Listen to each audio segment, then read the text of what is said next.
Good morning, everyone. Um, oh, you have judgment. Yeah, so really taking a thoughtful, balanced approach and making some pretty big decisions this month. So, um, if there, if some situation's been going on, you're finally going to really be able to call upon your Queen of Swords and look at things very analytically and thoughtfully and with cutting away any extraneous emotions or BS or anything else clouding a situation to be able to make um, a decision about the situation and then move on. This card is about rebirth, reawakening. And once you've cleared out all the clutter, you're going to kind of be like, oh, I got it. And you're going to move forward in a different way because you're going to have shed sort of that baggage that was tying you to a situation or the way you handled the situation or the way you thought about a situation. And it's going to allow you it's almost freedom, I feel like, to move forward. And this bird is flying in the air, and once the decision is made, you're sort of free from it. It's no longer going to be like a monkey on your back or hold you down. And we have the Four of Pentacles. So the Four of Pentacles traditionally can mean being miserly or holding on to things too tight, material things too tight. But I really see the card as a card about boundaries. And sometimes people's boundaries are too strong that no one can deal with them. And sometimes they're too loose and you let people walk all over you, or, people can almost become disrespectful because you are too open and nice and free and don't sort of set limits around what is acceptable to you or not. So finding that balance with this card is it's tricky and the people who tend to run over other people's boundaries tend to be the people that have the strongest boundaries themselves. I'm just pay attention to it. The people who are like so just um, fixed and not mutable and just never seem to give an inch. But they're the ones that will just completely blow through your wishes and desires, no matter how clearly you communicate them. So going back to this Queen of Swords and the Judgment, you may need to make a decision where you put some boundaries down, and this may very well result in someone, if you do have that type of person around you that is all about their boundaries and completely disrespectful of yours. I mean, they may leave your life.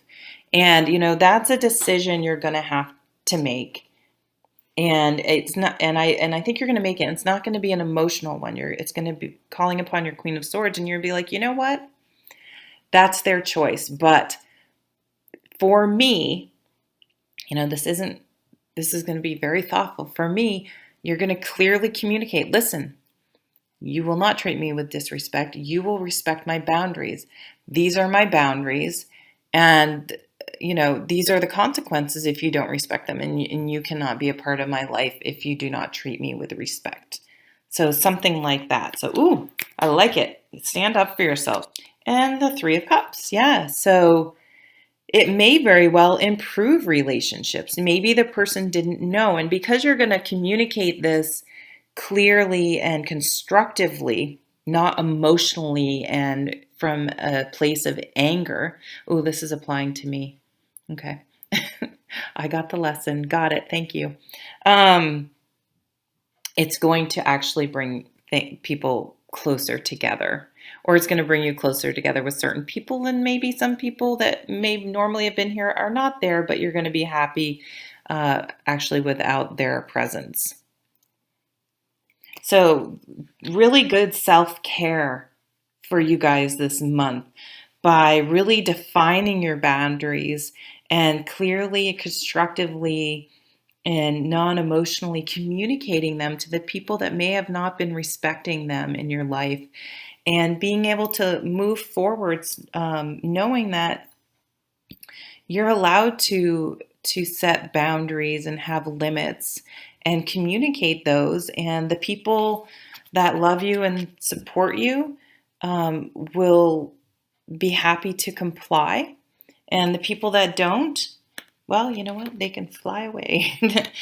That's their choice. You know what I mean? That you can't control that. But I think it's going to have, I think you're going to feel really good about how you handle the situation.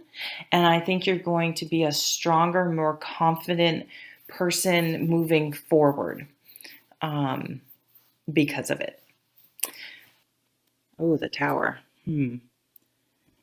So the tower, it's one of those dreaded cards. Oh God, the tower. Total mass destruction.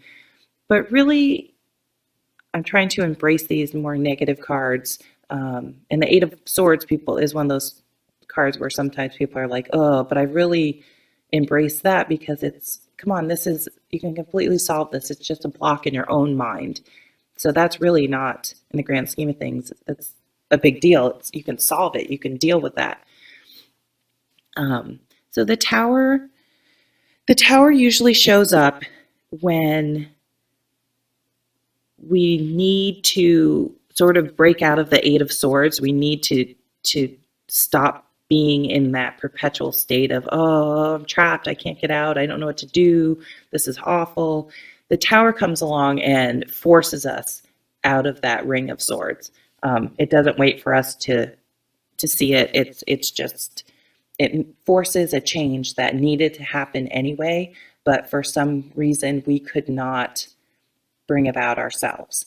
And I think in this reading it's talking about our own mental blocks. So an extreme example is if you're in a job you hate and you get fired from it.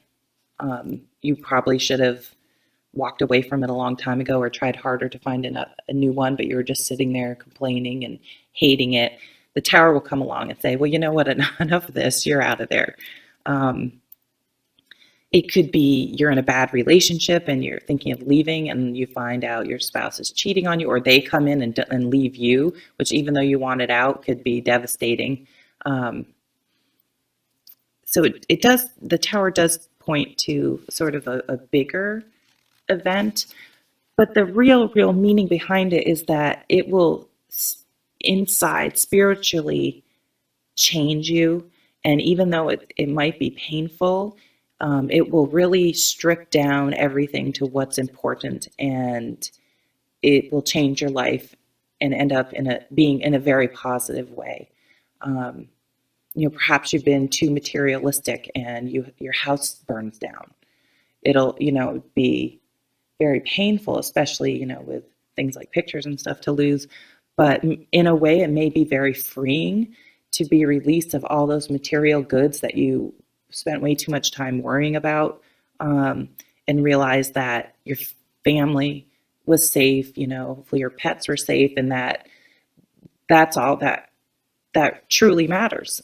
So it's a way of, it forces you to put things in perspective. So I hope you have a good week. I think this is going to be a really cleansing week. For some reason that comes to mind, that we're going to be able to release some things that we've really been hanging on to that have been dragging us down. And it might be a little scary. It might be upsetting at first, but I think in the long run, it's going to be completely transformative. And we'll be grateful that it happened, because without it happening, we wouldn't get to the place we need to go. Thanks again for watching.